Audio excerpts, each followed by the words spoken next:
পলি আপু কেমন আছেন? আলহামদুলিল্লাহ ভালো আছি। আপনাকে বাংলাদেশ চলচ্চিত্রের কিংবদন্তি নায়িকা বলা হয়। আজকে আসছেন, আমরা দেখতে পাচ্ছি মডেল সোনিয়ার পাশে তার জন্মদিন উইশ করতে আসছে। কি অনুভূতি জানতে চাই। আসলে সবসময় যারা আমরা সিনিয়র আর এত বড় একটা উপাধি দেওয়া হলো যে কিংবদন্তি, আসলে আমি খুব সিম্পল সাধারণ একজন চলচ্চিত্রের নায়িকা অভিনেত্রী বলতে পারি। আর আমার মনে হয় যে নতুনদের সবসময় স্বাগতম করা উচিত, কংগ্রেস করা উচিত, উৎসাহ দেওয়া উচিত। সেখান থেকে আজকে আমার এখানে আসি। আর সোনিয়া এমন একজন মানুষ, খুবই কেয়ারিং, উচ্ছল, মানে আছে না কিছু মানুষ যাদেরকে দেখলেই মনটা ভালো হয়ে যায়। সোনিয়া হচ্ছে সেরকমই একটি মেয়ে। তো তার জন্মদিনে আজকে আসতে পেরে আমি সত্যি আনন্দিত। এবং একটু সোনিয়া আপু ভবিষ্যতে নায়িকা হওয়ার চিন্তাধারা তার আছে না, ছোট নায়িকা থেকেই। না। আপনি তাকে কতটুকু উৎসাহ যোগাবেন বা সে আসলেও নায়িকা হতে পারবে কিনা? মানে নায়িকা হতে চায় এটা কেন বলতেছিলি? সে তো নায়িকা, সে তো অলরেডি নায়িকা। সে তো সেটা প্রমাণ করেই যাচ্ছে প্রতিনিয়ত।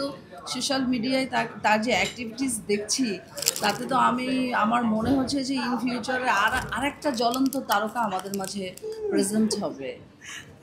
তাকে সে মানে শুরু করছে, জ্বলা শুরু করছে, এটা বিস্ফোরণ ঘটে যাবে খুব রিসেন্টলি। এবং শুধু আমাদেরকে ধৈর্য ধরে ওয়েট করতে হবে। এবং আপনি যেটা বলছিলেন যে তিনি ইতিমধ্যেই অনেকটা অ্যাক্টিভ। হ্যাঁ, ইতিমধ্যেই তাকে সোশ্যাল মিডিয়াতে অনেকেই নেগেটিভ কমেন্টের মাধ্যমে অ্যাক্টিভ থাকে, সবসময় ভাইরাল পোশাক করেছে, সবসময় আলোচনায় আসে। এই বিষয়টা নিয়ে আপনি কি না, আমার চোখে এরকম, ও তো প্রেজেন্টেবল।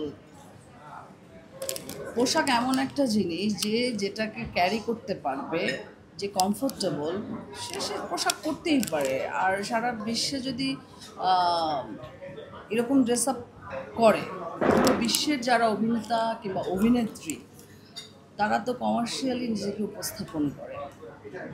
কোথায় আছে যে এরকম ড্রেস পরে না? তো এটা নিয়ে তো কানাঘুষা করা কিংবা গসিপিং করাটা ঠিক না। আচ্ছা, একটু জানতেই চাই, আপনারা যখন সিনেমা করেছেন একটা সময়, তখন আমরা দেখেছি সিনেমাতে ব্যাপক সিনেমা চলছে, ব্যাপকভাবে ব্যাপক সাড়া পেয়েছে। এবং সিনেমাগুলো আমরা দেখেছি যে যারা নায়িকায় এসেছে তারাই উঠে এসেছে। কিন্তু আজ এখন বর্তমান সিচুয়েশনে উঠে আসতে অনেকটা মানে সমুদ্র পাড়ি দিতে হয়। এর কারণটা কি? সমুদ্র মানে সাঁতার কেটে পাড়ি দিতে হয় এই কারণে যে তখনকার দিনে এত ক্যামেরা ছিল না। মানুষ ওয়েট করতো একটা সিনেমা কখন রিলিজ যাবে। আর এত ক্যামেরা এখন বিশ্বের যেখানে ভালো ভালো মুভি রিলিজ পাচ্ছে, হাতের মুঠোয় তারা দেখে ফেলছে।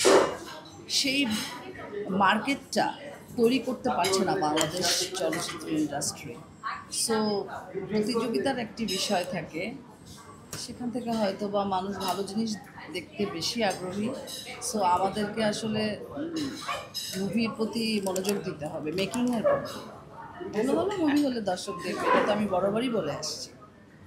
এবং কিছু নতুন মুখ যারা নায়িকা রয়েছেন তারা ইতিমধ্যেই মানে ঝরে পড়ে গেছে। তারা তাদের ভাষ্য তারা বিভিন্ন জায়গায় গিয়ে মানে থেকে যাচ্ছে, অর্থাৎ একটা গিভ অ্যান্ড টেকের ব্যাপারটা। আমি এটা বলবো না কিছু। এই লাইলা লাইলা, আমি এখন লাইলা করছি, লাইলা বলবে। যেহেতু আপনি না না না, আমি আমি এইসব আপনার কাছ বলবো থেকে না। কিছু জানতে চাই অবশ্যই। এখন বার্থডে পার্টির প্রোগ্রামের কথা এগুলো হবে। বলো। এটা অনেক সুন্দর একটা পার্পল কালারের অ্যারেঞ্জমেন্ট করা হয়েছে। থিমটা পার্পল লিখেছে, পার্পল যে কালারটা অসম্ভব সুন্দর একটা অ্যাট্রাকটিভ কালার। আমাকে বললে আমি পার্পলই পরে আসতাম।